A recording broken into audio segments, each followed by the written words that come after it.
ขอเชิญน้องพรเลยสบายดีเนาะสบายดีมื้อนี้คุยภาคภูมิใจอย่างยิ่งและก็ดีใจที่สุดยังตื่นเต้นอยู่เลยปัจจุบันนี้เนาะเพราะว่ามันเป็นสถานที่ที่ว่าน้องพรมานั่งแต่งเพลงอยู่สถานที่นี้แม่นสถานที่นี่น้องพรสิมาแต่งเพลงคู่มือเนาะอยู่ในห่มกกเป่านี่เป็น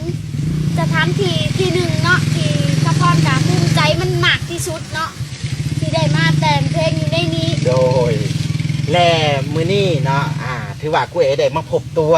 ได้มาฮู้บอนได้มาฮู้สถานที่ที่บอนมันเกิดแรงบันดาลใจที่น้องพรแต่งเพลงนี้ขึ้นมาและอยากให้น้องพรแนะนำตัวอย่างเป็นทางการว่าอยู่บ้านใดเมืองใดชื่อจังใดโดยให้น้องพรแนะนำเป็นทางการอีกทีนึงสบายดีกับน้องสาวพรอยู่บ้านอาจารย์เมืองอัศพังทองแขวงสวรรณเขตสถานที่นี่ก็คือกกเป่าแห่งหนึ่งอยู่ในหน้าสะพรเนาะเป็นแรงบันดาลใจที่สะพรได้มาแต่งเพลงอยู่ในห่มกกเป่านี่เนาะให้หมู่คู่หลายคนได้เห็นแล้วก็ได้เบิ่งได้ส้มเลยก็ได้หูจักในสถานที่หน้าของสะพรเนาะได้มานั่งอยู่กับครูเอ2 คนอยู่ในสถานที่นี่เนาะโดยและก็สิ่งที่ครูเออยากถามอย่างหนึ่งนะในนามที่ว่าได้มาพบแล้วได้มาพ่อตัวน้องพรแล้วหลายๆคนอาจสิอิจฉาแหละตอนนี้แหละว่าครูเอจะมาได้จังไดแล้วโอ้ยว่าเป็นจังไดถึงได้มาพบพ่อตัวที่แบบว่าสาวพรแต่ความยุ่งยากความลำบากก็มีหลายแต่ว่าการที่ว่ายุดกระแสน้องบ่ได้นี่บ่มีไผที่บ่อยากมาและครูเออยากมาฮอดแล้วครูเออยากถามหลายๆอย่างบ่ว่าจะเป็นเรื่องชีวิตประจำวันของน้องตอนนี้แต่ละมื้อน้องพรเฮ็ดหยังแต่ละมือกะเฮ็ดหลายอย่างบ่ว่าสิเป็นนึ่งข้าวตักน้ำหรือว่าเกี่ยวข้าวหรือว่าเฮ็ดเวียกประจำวันในเฮือนเนาะโอ้กะเฮ็ดเวียกทั่วๆไปของเด็กเฮือนการโดยกับเฮ็ดเวียกนำชีวิตประจำวันก็อยู่กับแม่ตู้เนาะ2 คนโอ้อยู่กับแม่ตู้2 คนอยู่กินในเฮือน2 คนกับแม่ตู้พ่อแม่ก็อยู่ไห้อยู่หน้าเนาะอยู่ให้อยู่หน้าโดยและก็ส่วนรายเวลาว่างน้องพรมีอยู่บ่โดยมีอยู่เวลาว่างก็สิช่วงเป็นตอน4 โมงแรงเนาะ4 โมงแรงโดยน้องพรไปสาย4 โมงแรง4 โมงแรงน้องพรก็สิว่างแล้วก็สิย่างออกมาทงหน้าเนาะโอ้ก็สิย่างออกมาทงหน้าอย่างนี้โดยแม่แต่ว่าตอนแบบนี้นี่สะพรก็สิบ่ว่างเนาะสิบ่ว่างยังบ่ว่างไปหากินหาอยู่ให้แม่ตู้เพิ่นที่อยู่ในเฮือนเนาะโอ้ก็บ่อยากป้าแม่ตู้อยู่คนเดียวโดยและก็หน้าที่คือรับผิดชอบ1ต้องเบิ่งแม่ตู้โดย2และก็ถือว่าเฮ็ดเวียกเฮือนการซ่านตักน้ำ1ข้าวเนาะและก็อยากถามความรู้สึกน้องพรแท้ๆแรงบันดาลใจที่เป็นคนที่ว่าเกิดมาแหละเฮ็ดจังไดน้องพรจริงมักหักในทางด้านเสียงเพลงแล้วมักหักในผลงานรำงานเพลงจนกลายมาเป็นนักแต่งเพลงกับในความในใจของน้องเนาะกับเกิดมาแบบอยากมีแบบความผันตัวเองเนาะอยากเป็นนักห้องแล้วก็อยากเป็นนักแสดงอยากเป็นนักห้องอยากเป็นนักแสดงโดยแต่กับจนได้มาแต่งเพลงเองขึ้นมาเนาะเพื่อว่าให้คนโลกเสี่ยวเห็นเนาะหมู่คู่ในโลกเสี่ยวเห็นมาแต่ละคู่แต่ละคนแหละสิได้ปลื้มใจเนาะจากที่ว่าเขาไปฝันอยากเป็นนักห้องอยากเป็นนักแสดงอยากเป็นผู้ที่ว่าโอเคเนาะหลังจากที่ว่าน้องพรใส่ชีวิตประจำวันในการเฮ็ดเวียกเพื่อนเบิ่งแยงดูแลแม่เฒ่าเนาะกะอันนั้นเป็นชีวิตประจำวันของน้องพรที่เป็นเวียกประจำวันแต่อยากถามในทางด้านโลกโซเชียลนะปัจจุบันนี้น้องพรฮู้โตแล้วว่าเป็นคนดังโดยกา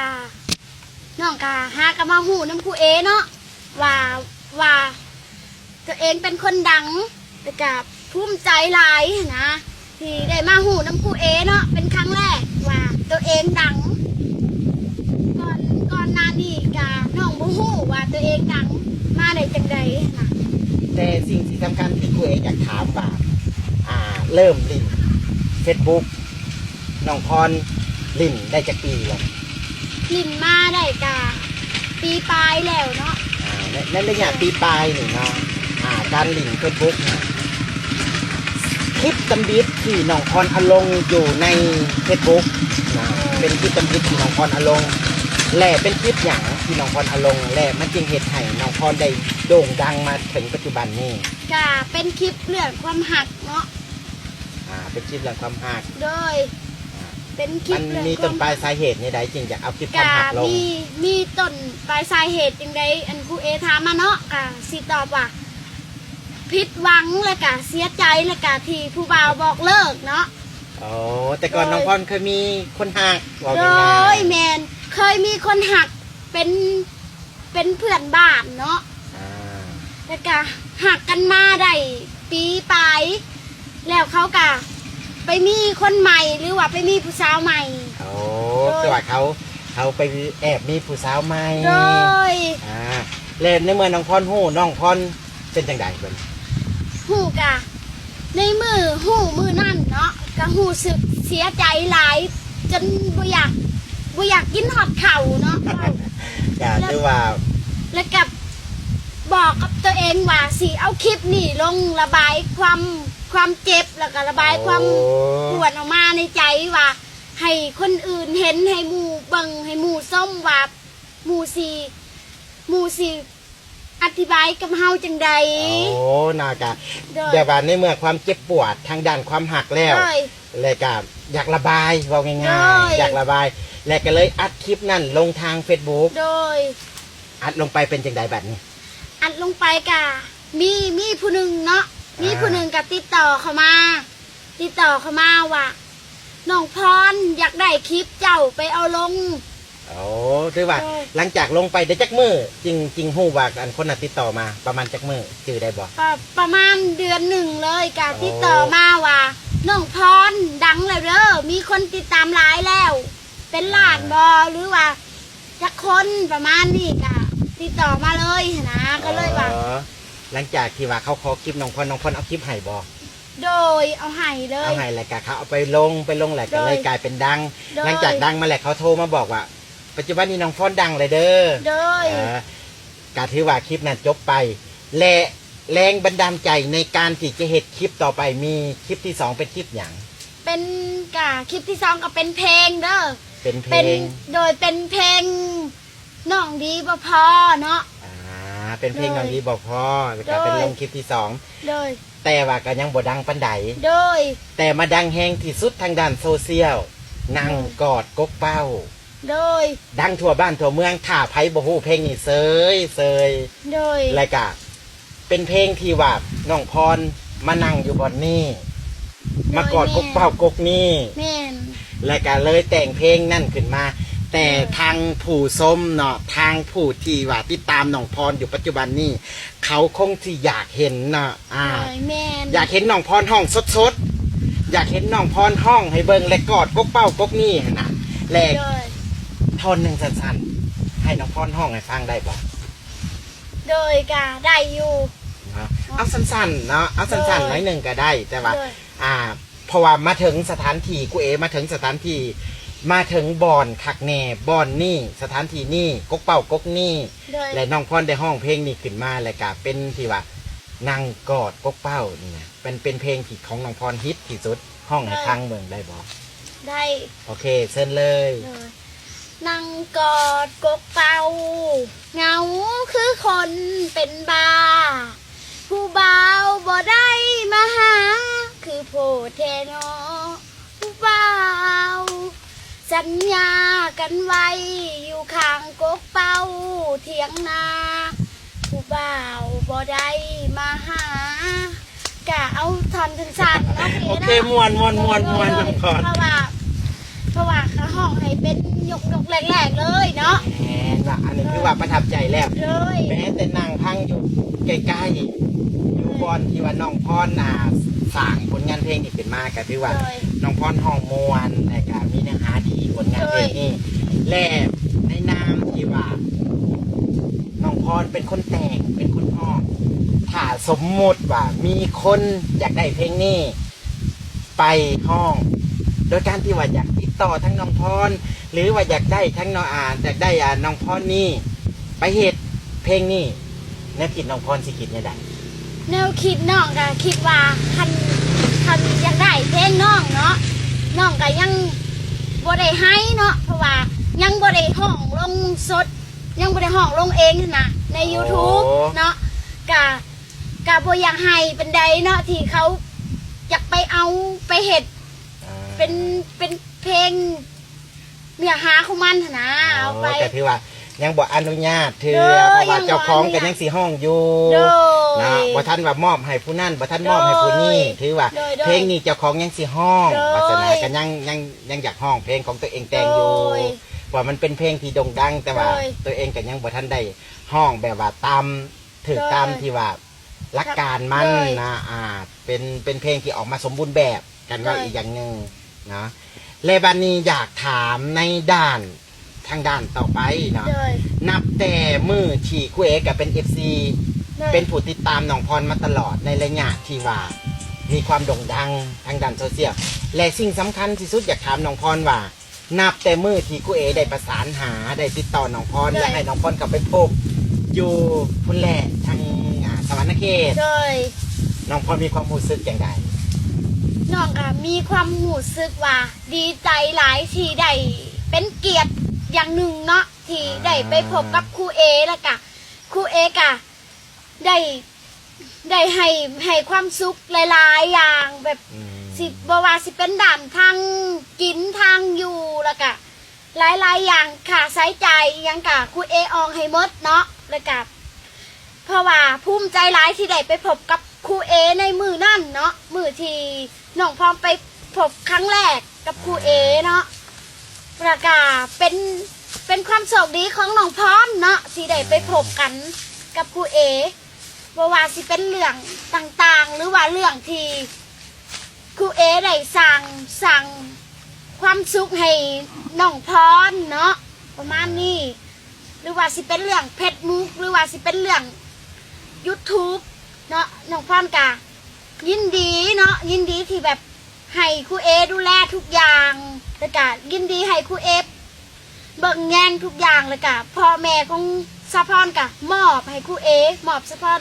ให้ครูเอดูแลเบิ่งแย่งเนาะแล้วก็สะพอนกะดีใจที่มีครูเอเบิ่งแย่งสะพอนในปัจจุบันนี่เนาะ โอเคเนาะก็ถือว่าขอขอบใจทางผู้ปกครองเพิ่น โด นะ ย และก็ขอขอบใจทางดังน้องพรที่ว่าในเวลาที่ว่าได้ประพบกันกับครูเอกาที่ว่าได้มีความประทับใจในหลายอย่างทางการเนี่ยครูเอกาขอขอบใจน้องพรที่เป็นคือการที่ไว้เนื้อเสียใจและก็ให้ความสำคัญ โดย นะและก็สำหรับครูเองก็สิพยายาม โดย และก็ช่วยเหลือสุดความสามารถ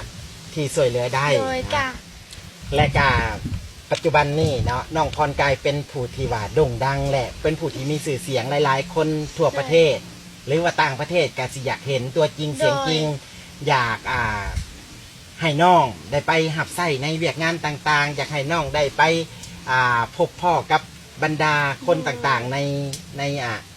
บ่ว่าจะเป็นในแขวงต่างแขวงหรือต่างประเทศอาจสิมีในข้างหน้า โดย นะ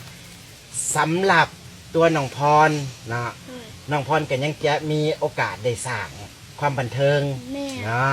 บ่ว่าจะเป็นทางด้านการแต่งเพลงบ่ว่าจะเป็นคลิปต่างๆน้องพรอาจจะสร้างขึ้นมา อยากให้น้องพร